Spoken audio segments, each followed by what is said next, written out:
नमस्ते दोस्तों, मैं आप सबके सामने एक औशानी माता की गीत लेके आई हूँ। इस गीत में एक नारी अपने पति से कहती है, क्या कहती है, कैसे कहती है, आइए इस गीत के माध्यम से ही सुनते हैं। तो बोलिए औशानी मैया की जय, जय माता दी। रतिया में है पिया देखली सपनवा मनवा व्याकुल भइल। रतिया में है पिया देखली सपनवा मनवा व्याकुल भइल। अंगने दूर दूरिया का रावाए पिया मनवा व्याकुल भइल। अंगने दूर दूरिया का रावाए पिया मनवा व्याकुल भइल। जौ तू ये धना देखलू सपनवा मनवा व्याकुल भइल। जौ तू ये धना देखलू सपनवा मनवा व्याकुल भइल।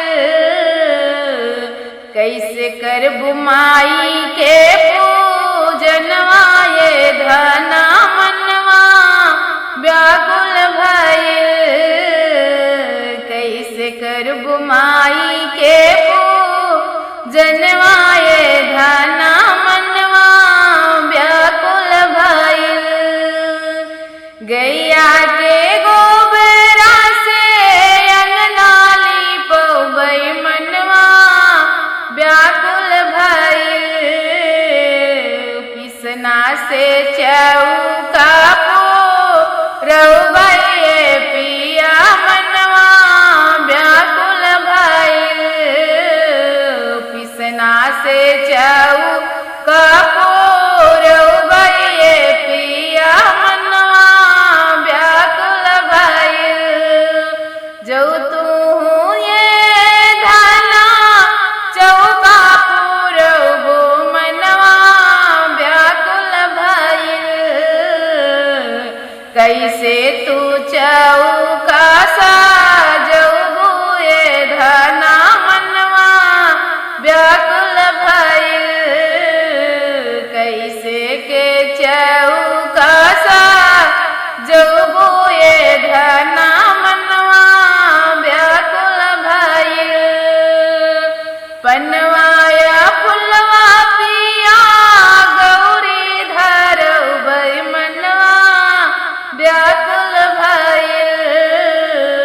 पनवाया फुलवा पिया गौरी धरउबै मनवा व्याकुल भइल।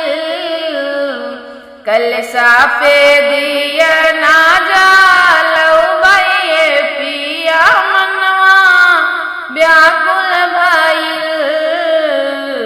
कलशा पे दिया ना जलउबै पिया मनवा व्याकुल भइल।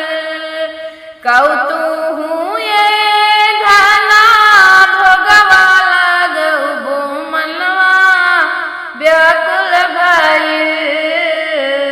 कौतू ये धना भोगवा लगबू मनवा व्याकुल भइल।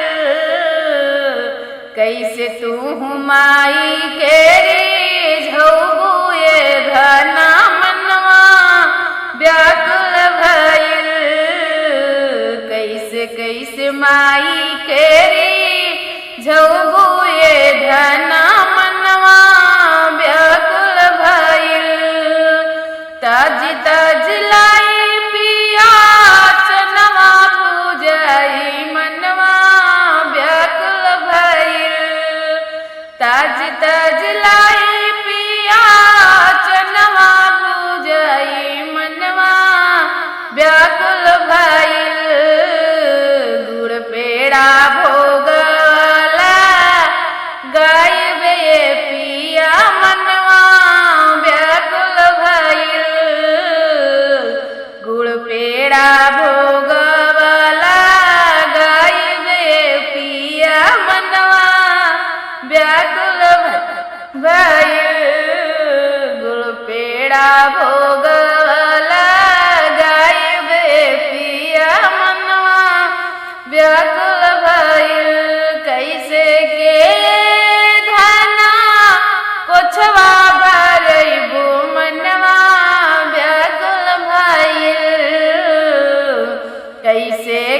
चरना दबउए धना मनवा व्याकुल भइल।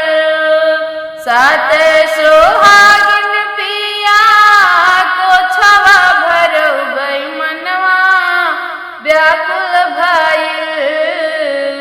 धीरे धीरे चरना दबउबै पिया मनवा व्याकुल भइल। धीरे धीरे चरना दबउबै पिया मनवा व्याकुल भइल। बोलिए सारी मैया की